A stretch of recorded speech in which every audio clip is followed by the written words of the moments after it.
दोस्तों, आज मैं आपके लिए एक बेहद दिलचस्प कहानी लेकर आया हूँ। ये कहानी है एक राजा की, जो अपने दरबार में बैठा हुआ था। दरबार का दृश्य बहुत ही भव्य था। राजा अपनी ऊंची गद्दी पर बैठा हुआ था। दरबार में मंत्री और जनता मौजूद थे।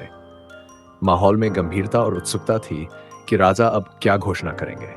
राजा ने भारी आवाज में सबके ध्यान आकर्षित किया और घोषणा की, मेरे प्रिय प्रजाजनों, मैं एक सर्वे कराना चाहता हूं कि घर में किसका हुक्म चलता है, पति का या पत्नी का।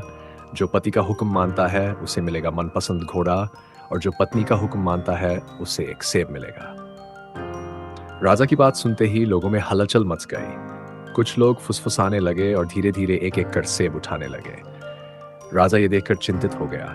उसने मन ही मन सोचा, क्या मेरे पूरे राज्य में किसी भी घर में पति का हुक्म नहीं चलता।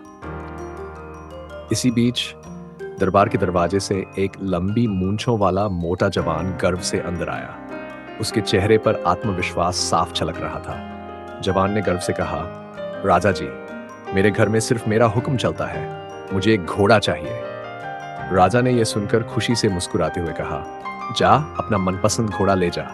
जवान खुशी खुशी काले घोड़े को चुनकर घर की ओर रवाना हो गया। लेकिन जैसे ही वह घर पहुंचा, उसकी पत्नी ने गुस्से से पूछा, काला घोड़ा क्यों लिया? यह अशुभ होता है, तुम्हें सफेद घोड़ा लेना चाहिए था। जवान का गर्व अचानक झिझक में बदल गया। उसकी पत्नी की बातों ने उसे संकोच में डाल दिया और वह वापस दरबार आया। राजा ने उसे वापस आते देख आश्चर्य से पूछा, क्या हुआ जवान, वापस क्यों आए हो? जवान ने सिर झुकाते हुए कहा, महाराज, घरवाली कहती है कि काला रंग अशुभ है, मुझे सफेद घोड़ा चाहिए। राजा जोर से हंस पड़ा और कहा, बेटा, ये घोड़ा रख और सेब लेकर जा। जवान मुंह लटकाए हुए दरबार से निकल गया।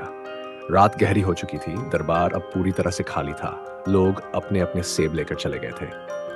तभी आधी रात के समय दरबार का दरवाजा खटखटाया गया। राजा नींद में था। जब उसने दरवाजा खुलवाया तो महामंत्री अंदर आया।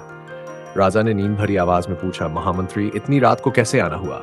महामंत्री गंभीरता से बोला, महाराज, आपने इनाम में सेब और घोड़ा रखा। इसकी जगह अगर अनाज या सोने की मोहरें रखी होती तो लोग कुछ दिनों तक खा सकते थे या जेवर बना सकते थे। राजा सोच में पड़ गया। उसने हंसते हुए जवाब दिया, महामंत्री, मुझे तो यही रखना था, लेकिन महारानी ने कहा कि सेब और घोड़ा ही ठीक रहेगा। महामंत्री तुरंत बोला, महाराज, आपके लिए भी सेब काट दूं? राजा जोर से हंस पड़ा और मुस्कुराते हुए कहा, यह सवाल तुम सुबह दरबार में भी पूछ सकते थे, इतनी रात को क्यों आए?